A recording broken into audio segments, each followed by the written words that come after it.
Eu dizia certa vez que o problema não está quando o mundo nos odeia. O problema está quando o mundo começa a nos amar. Porque se o mundo nos ama, significa que já estamos perdendo a capacidade de combater o apodrecimento do mesmo. Por isso, quando eu olho para a terra, para o mundo, todos os sistemas que estão tentando se levantar para combater a igreja, eu louvo, porque pelo menos ainda estamos num caminho certo, um caminho assertivo.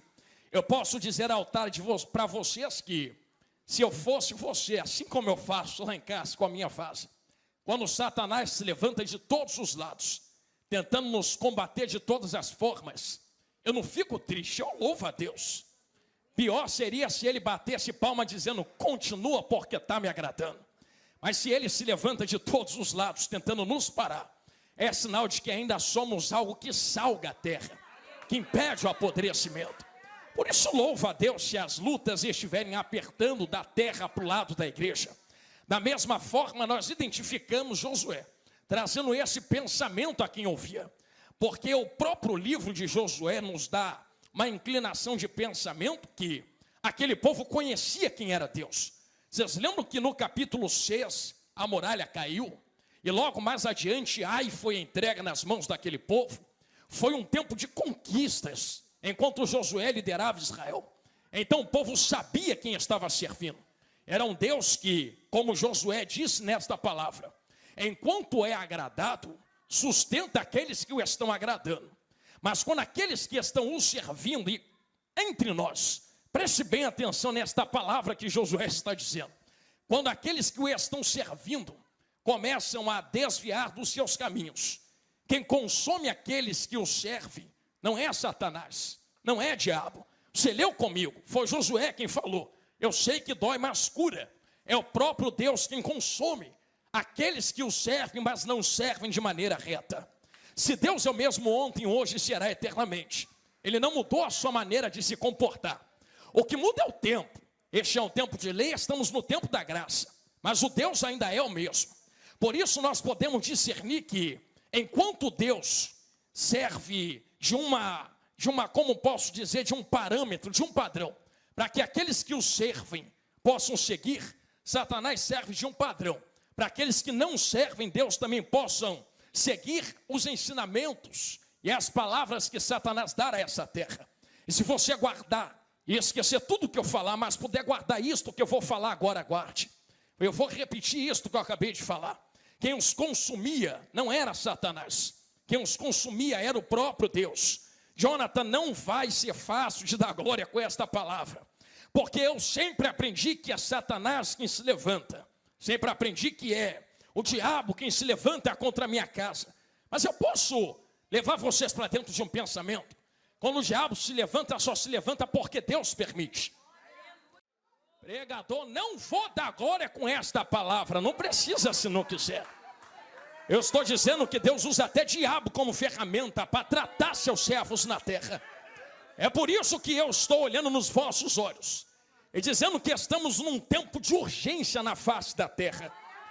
E um tempo de urgência onde, com carinho, irmãos, é necessário uma palavra do não se importem tanto com o que acontece na terra, mas guardem a vossa casa, porque próximo está o toque da última trombeta. Percebam bem o que está acontecendo no planeta Terra e como as coisas estão afunilando para a volta de Jesus. Eu estou pregando isso e volto na palavra do começo agora. Josué vai olhar para aquele povo e vai dizer assim: escolham quem vocês quiserem, mas eu e a minha casa, mesmo no meio da podridão,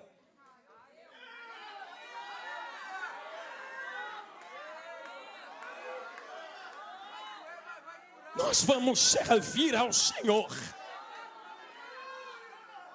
Pregador, você está pregando um Deus que eu nunca ouvi falar, então vamos ouvir falar dele agora. Sabe por que eu estou pregando deste jeito nesta introdução? Mesmo que impacte o coração de vocês e vocês digam esta palavra é dura. Estou pregando desse jeito por causa do que eu falei no começo. Parece-me, irmãos, que Satanás está lutando com todas as forças para desvirtuar o coração dos servos ao que é o verdadeiro evangelho e o verdadeiro caminho do que Deus tem para quem está na terra. Eu digo isso olhando nos vossos olhos, Porque a luta do diabo é contra a igreja, sim. Mas como derrotar algo que possui uma palavra de Cristo? Aliás, foi próprio Jesus quem disse: edificarei a minha igreja sobre esta pedra. Esta pedra que Jesus estava falando não era Pedro. Se fosse Pedro, ele dizia sobre essa. Se ele está dizendo sobre esta, é ele mesmo. Tu és Pedro, mas sobre esta pedra que sou eu, edificarei a minha igreja. E as portas do inferno não hão de prevalecer contra ela. Você já parou para pensar nisso aqui que Jesus falou? Quando ele diz assim, as portas do inferno não vão prevalecer contra a igreja. Eu sempre pensei, irmãos, que era o inferno quem estava vindo para cima de nós. Não. Está vendo aquela porta lá da igreja parada? Estou aqui pregando há 10 minutos, até agora ela não me atacou. Até agora não saiu do lugar para passar a espada em mim. Não é a porta quem vem. Porta não é instrumento de ataque. É entender aqui, vou falando para lá agora. Porta é instrumento de defesa. Quando Jesus está dizendo as portas do inferno não vão prevalecer, ele não está dizendo que o inferno tem poder para derrotar a igreja. Ele está dizendo que a igreja, quando decidir avançar, não tem porta que fica parada diante dela. Eu digo isso olhando nos teus olhos, porque parece que algumas pessoas que servem a Deus esqueceram quem é Deus e quem é Satanás, quem é o céu e quem é o inferno, quem são os anjos, quem são os demônios. Acaso maior o que está no mundo do que o que está conosco aqui dentro esta noite? Eu vim falar que o teu Deus é maior do que aquilo que está operando nesta terra. Ai, eu sinto ele aqui. Aquele que guarda a nossa casa, minha irmã. Aquele que guarda a nossa família, pastor Esther. Aquele que guarda teu marido, teus filhos, tua esposa. É maior do que o diabo que está tentando matar nós. Ei, Jesus grande. Eu sinto ele aqui. E sabe por que parece que nós estamos esquecendo quem Deus é e quem o diabo é? Por causa da maneira como Satanás está trabalhando. O diabo sabe que não pode, irmãos, com carinho. Se entrar um demônio aqui dentro, vai voar 10 obreiros na cabeça dele. Não, irmão, deixa comigo, tu já expulsou ontem, deixa eu expulsar hoje. Satanás sabe que não pode se levantar contra a igreja e ficar do jeito que está. Como é que se destrói uma coisa que foi Deus que instituiu? Irmãos, com carinho. Tem um muro lá em casa, no quintal. E um dia um vizinho gritou para mim e falou assim, o muro está caindo. Só que ele disse assim, eu vou cortar a árvore que está pendurada no muro, porque senão vou ter que derrubar o muro de cima para baixo. Eu fiquei pensando naquilo que ele falou, disse assim, rapaz, tem um detalhe aí que ele não percebeu. Derrubar o muro de cima para baixo dá mais trabalho, é melhor bater logo na base. Porque o muro está construído sobre algo. A igreja é a mesma coisa. Se arrancar o tijolo de cima, vem alguém, bota o tijolo de novo. Então Satanás não está tentando derrubar a igreja. Qual é a base da igreja? Família. Ih, Jesus. Tem alguém comigo aqui? Diga glória a Deus. É só bater na base que o que está no alto desmorona. Por isso, ele entende. É só bater na família. Tentar desvirtuar a família. Quebrar a família. Rebentar a família. Igreja é formada de famílias. Tem uma família ali, outra lá, outra aqui, outra ali. A junção de famílias forma uma igreja. Sabendo Satanás que derrubando famílias derruba igrejas, é necessário estudar como a família é formada. Tem um guia prático dentro da Bíblia em Gênesis de como a família é formada. Homem, mulher, a sua prole, seus filhos. A partir do momento, por exemplo, que eu casei com a minha vaza, a minha esposa, o meu pai e a minha mãe deixou de ser minha família. Meu pai e minha mãe passou a ser meus parentes. Minha família agora é ela. E os nossos filhos são a nossa família. E quando meus filhos casarem um dia, ainda não tenho, eles vão deixar de ser minha família, serão meus parentes. Família será instituída com as esposas dele, ou com os maridos delas. Assim é família. Satanás sabe que família é construída desse jeito. Então é só rebentar a aliança por onde a família começa. Se Deus havia falado, e como disse muito bem na Bíblia, deixará o homem, deixará a mulher seu pai e a sua mãe. Perdão, deixará o homem seu pai e a sua mãe. Se juntará com a sua mulher e formará uma nova família. É só quebrar a aliança que é formada, derrubando-se assim a família, ou fazer uma aliança mal feita, que parece ser o que Deus instituiu, mas não é. E assim serão formadas igrejas que parecem ser igrejas, mas não são igrejas. Pregador, aonde tu está querendo chegar? Aqui. O ataque de Satanás contra a igreja não se dá de bate-frente com a igreja. O ataque de Satanás contra a igreja começa contra as famílias. E com carinho, irmãos, olha aqui no meu olho. Satanás já começou tentando fazendo isto no céu, denotando uma mentira que parecia verdade aos anjos. E muitos anjos caíram. E eu gosto muito de pensar isto, que anjos que viam Deus face a face, caíram na mentira de Satanás. Tem gente que não lê Bíblia um dia e quer resistir ao diabo. Tem gente que não dobra o joelho para orar e quer resistir a ele. Anjo que via Deus cara a cara caiu no papo de Satanás. Derrubou anjo, vamos para o jardim do Éden. Derruba Adão e Eva. Derrubou Adão e Eva, vamos embora tentar derrubar Jesus no deserto. Não conseguiu, não conseguiu. Então vamos tentar derrubar a geração de hoje. Sabe como se tenta derrubar a geração de hoje? Eu vim aqui escancarar e abrir os olhos dos irmãos que querem ouvir esta palavra. E eu volto em Josué 24 agora. Aos irmãos que sabem, aos irmãos que não sabem, lá vai. Eu vim trazendo isso no coração ardendo desde casa. Existe um plano diabólico por baixo dos panos nesse mundo chamado atual, para tentar derrubar aquilo que Deus instituiu no jardim do Éden. E tem muitas mentes jovens que estão caindo nisso. Eu estou pregando esta palavra para que as irmãs tenham sabedoria de conversar com os vossos filhos e vossas filhas, porque Satanás está dentro das faculdades, está dentro das escolas. E olha aqui no meu olhão, mães, olha aqui no meu olhão, mamãe. Quem educa teu filho, a tua filha, não é o professor da escola. Ele ensina geografia, ensina matemática, português. Educação vem de casa. É mãe e pai que senta com a criança ensinando o que é certo e o que é errado. Só que hoje estamos vivendo um tempo, pastor Esther, aonde a mãe e o pai olham para a criança e eu estou com muita preguiça de ensinar. Pega esse celular aí e vai brincar um pouco. O YouTube está ensinando teu filho. YouTubers que não servem a Deus estão ensinando teu filho. Depois fica uma criança, um filho adolescente rebelde, que dá tapa na cara de mãe e de pai, que não respeita, não tem compromisso nem princípio com nada. Acorda meio-dia, não lava um prato, desrespeita a mãe, não quer trabalhar, não quer estudar. É o diabo quem destruiu a família. Quem foi que deixou de ensinar esta criança antes?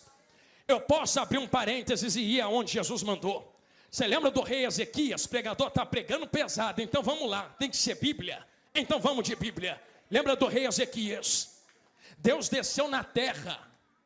E antes de Deus descer na terra, já tinha mandado um profeta para dizer assim, avise esse rei para botar a casa em ordem, porque vai morrer, vai viver não. Vou botar a casa em ordem não. Manda ele botar a casa em ordem. Eu sei que tem teólogos que dizem, pregador, botar a casa em ordem ali era ter um filho, mas posso aplicar para a igreja? A casa em ordem aqui, quem bota somos nós. Ah, mas lá dentro Deus é Deus, Deus é Deus, mas quem é o pai? Quem é a mãe? Quem gerou? Quem fez? Deus não vai assumir o papel de pai se lá tem pai. Deus não vai assumir papel de mãe se lá tem uma mãe. É por isso que quando nós olhamos para a história desse rei, nós vemos que depois dele nasceu um filho. E ele teve 15 anos que Deus acrescentou para ensinar esta criança nos caminhos do Senhor. Só que lá no final do texto você lê, sabe o quê? Por causa dos pecados de Manassés, filho de Ezequias, Israel estava sendo levado escravizado. Teve 15 anos, depois de 15 o filho nasceu. Teve 12 anos para ensinar esse rapaz quem era Deus, o que era certo, o que era errado. Eu pergunto a vocês, uma nação inteira levada escravizada por causa de um homem que foi mal construído. E foi mal construído porque o pai teve 12 anos para sentar com ele e ensinar. Eu não sei o que ele fez esses 12 anos, mas uma nação inteira pereceu porque faltou ordem, faltou ensino, faltou palavra, faltou instrução. com carinho, irmão, olha aqui no meu olho. Eu sei que eu estou falando aqui, sei que está doendo, mas está curando. O que corrompe os bons costumes são as amizades erradas e ruins. Satanás também está atacando mulheres. E sabe como ataca mulheres? Está surgindo, minhas irmãs, uma geração nova de mulheres. E é por isso que a Bíblia manda as mais novas sentarem com as mais velhas, para as mais velhas ensinarem as mais novas. Que está surgindo uma geração de novas mulheres. Pregador, tem gente assim aqui dentro? Eu não estou falando isso. Eu estou dizendo que lá no mundão está surgindo uma nova geração de mulheres. Mulheres rebeldes. Nós aprendemos que dentro do casamento, Deus coloca uma autoridade no homem, mas também coloca algo na mulher que não colocou no homem. Quando nós olhamos para essa geração, existem mulheres que querem bater no peito e dizer, eu sou empoderada. Só que sabe o que é mulher empoderada à luz da Bíblia? A mulher sábia. A edificação da casa não está na mão do homem. É a mulher quem tem esse poder lá dentro, irmã. Olha aqui no meu olhão. Você já percebeu que quando a mulher atenta um pouquinho a paciência do marido, parece que o marido não funciona nem direito para trabalhar lá fora.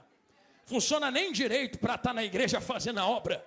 Mas quando a mulher começa a incentivar o marido, vai porque Deus é contigo. Vai porque eu estou do seu lado. A mulher sábia constrói e edifica. Enquanto o homem prover, enquanto o homem protege, a mulher instrui as crianças e também edifica a sua casa. E Deus protege, guarda e abençoa todo esse estabelecimento, debaixo de uma palavra bíblica. Eu estou dizendo que Deus não quebra a autoridade que Ele institui na terra. Ele não vai quebrar a autoridade que colocou na vida do homem. E também não vai quebrar a autoridade que colocou na vida das mulheres. Não é homem quem edifica a casa, é mulheres. Esse papel não é do homem. É por isso que quando olhamos para a Bíblia e percebemos que Deus tem esta construção com as mulheres, com os homens e com os filhos, se tudo isso funcionar de acordo com a Bíblia e não de acordo com o que esta agenda maldita e Satanás está pregando aí fora, nós vamos perceber que família, mais família, mais família, mais família, mais família, bem construída, forma uma igreja que não pode ser penetrada. Vou falar de novo que isso aqui foi um segredo terrível. Quer ver uma igreja que não pode ser penetrada nem derrotada? Famílias bem construídas formam uma igreja impenetrável. Satanás vai tentar, mas não vai conseguir destruir. Uma igreja que tem uma família muito bem estabelecida. Quem entendeu isso, diga amém. Então, irmãos, esse papel Deus entregou na mão das mulheres. As mulheres são sabedoria dentro de uma casa. Tem uma palavra que eu guardo no meu coração, nunca mais esqueço. Eu estava comentando isso esses dias com a minha vaza. Certa vez, a Michelle Obama, esposa do Obama, que foi presidente dos Estados Unidos. Ele ainda era presidente, acredito eu. E eles entraram dentro de uma lanchonete, pastor Esther. E dentro da lanchonete estava um antigo namorado dela, que ela não chegou a casar com ele. Aí ele olhou para ela olhou para ele, todo mundo se falou.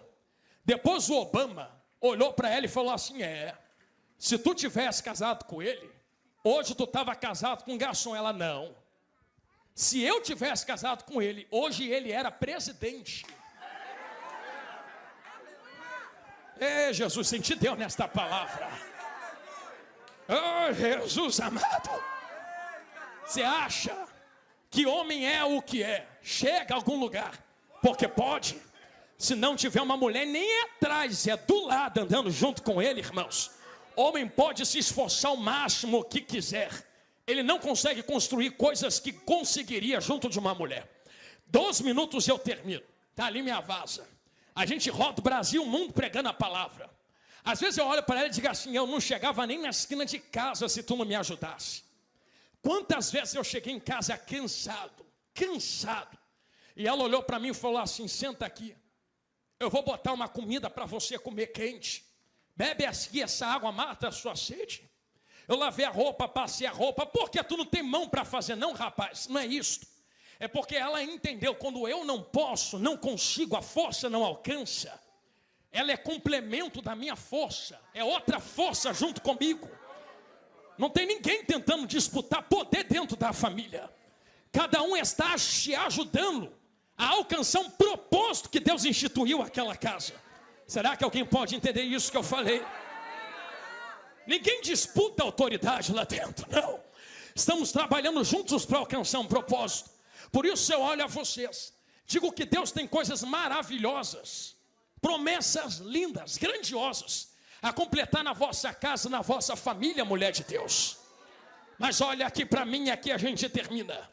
Não deixe esses pensamentos, mulher, entrar dentro da sua casa, irmã.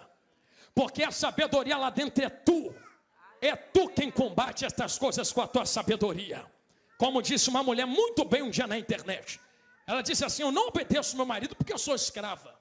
Pelo contrário, eu sou tão livre que eu decidi. Eu quero ajudá-lo a alcançar o que Deus tem para nós. Por isso, irmãos, olha aqui dentro do meu olho. Eu digo isso de altar a vocês. Porque Josué estava falando com um povo e pregando, acredito eu, que estava diante de uma decisão terrível. O que nós seguiremos? O que o mundão e as outras nações têm? Ou o que Deus tem instituído desde Moisés, com as tábuas da lei? Eis aí a escolha diante de nós esta noite, mulheres. Tem dois caminhos. Um caminho que o mundo está apresentando.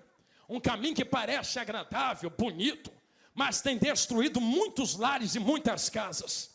Tem outro caminho que Deus está nos entregando aqui esta noite. É um caminho de obediência, compaixão, amor, da palavra de Deus, da autoridade divina na vida dos homens, das mulheres e das crianças que servem a Deus. E eu quero proclamar e profetizar que depois desta pregação, a nossa mentalidade vai estar tão blindada da palavra de Deus, que nós vamos olhar lá para fora, bater pé no chão, apontar o dedo de volta para as sabedorias que Satanás está tentando inserir dentro da família que forma a igreja, e dizer assim: Satanás, tu pode tentar de qualquer jeito, tu conseguiu derrubar os anjos, tu conseguiu derrubar Adão e Eva, está conseguindo derrubar muitos dessa geração, mas eu não estou estabelecido em Adão, não estou estabelecido nessa geração. Entenderam ali? Não estou estabelecido nos anjos que caíram. É que Jesus falou que formou e colocou, formou, construiu a igreja em cima de uma base. E a base era Ele mesmo. Vou falar isso daqui, vou fechar minha Bíblia. Se a base é Ele mesmo, Jesus está falando sobre mim. Vocês vão estar tão edificados que ninguém derruba. Você sabe quem é Jesus grandão da Galileia? Jesus não é só uma pessoa. Lembra de quando Deus grita lá em Gênesis, capítulo 1, capítulo 2, capítulo 3. Deus abre o bocão para gritar assim: haja luz. Lembra disto? O que aconteceu quando Deus gritou? Não houve luz. Lembra quando Deus disse assim: haja separação? Não houve separação. Deus não meteu a mão. Deus só abriu a boca e lançou palavra. Haja, haja, haja, haja, haja. Pela palavra Deus construiu. Aí você pensa que a palavra que saía da boca de Deus era qualquer coisa? Olha aqui que João fala no capítulo 1. E o verbo. Que verbo é esse? Haja, haja, haja, haja. E o verbo se fez carne, andou entre nós, e tem um nome: Jesus grandão da Galileia. Jesus está olhando no olho de cada irmã, cada irmão aqui hoje, e está mandando eu dizer isto aqui eu termino. Estabeleça a vossa casa em mim, que sou a palavra. E não tem demônio, não tem capeta, não tem diabo, não tem trabalho preparado contra a tua família que vai ficar de pé diante de uma casa estabelecida na palavra de Deus. Já que tu levantou a mão, é a primeira e última vez que eu estou te pedindo isso. Segure na mão de quem está do teu lado aí. Isto, eu sinto Deus aqui. Eu vim pregando devagarinho até agora. Mas deixa eu dar um grito profético aqui esta noite. Satanás está tentando arrancar algo. Ele não foi capaz de derrubar Jesus, porque Jesus é base. Então não vou estabelecer minha casa em anjo. Eu não estou estabelecendo minha casa nessa geração. Tu não está estabelecendo a tua casa no primeiro Adão que caiu. É no segundo que ficou de pé no deserto. Satanás não vai derrubar a palavra. sobre qual a tua casa está construída. Então, em nome de Jesus, segurou a mão de quem está do teu lado aí. Eu quero profetizar algo sobre a tua família, a tua casa, mulher. Isto, deste jeito. Isto, deste jeito, segurou. O Deus que quebra o arco, o Deus que corta a lança, o Deus que queima os carros no fogo, manda olhar nos vossos olhos e profetizar. Aquietai e sabei que Ele é Senhor. Pode gritar que tu e a tua casa vai servir a Deus. A Deus, a Deus, a Deus, a Deus. Teus filhos não seguirão caminhos ruins. Teu marido não seguirá caminho da maldade. Tua esposa não vai desviar da presença. Eu profetizo que a tua casa vai ser motivo de orgulho, vai ser motivo de bênção, vai ser motivo de orgulho e glorificação a Deus.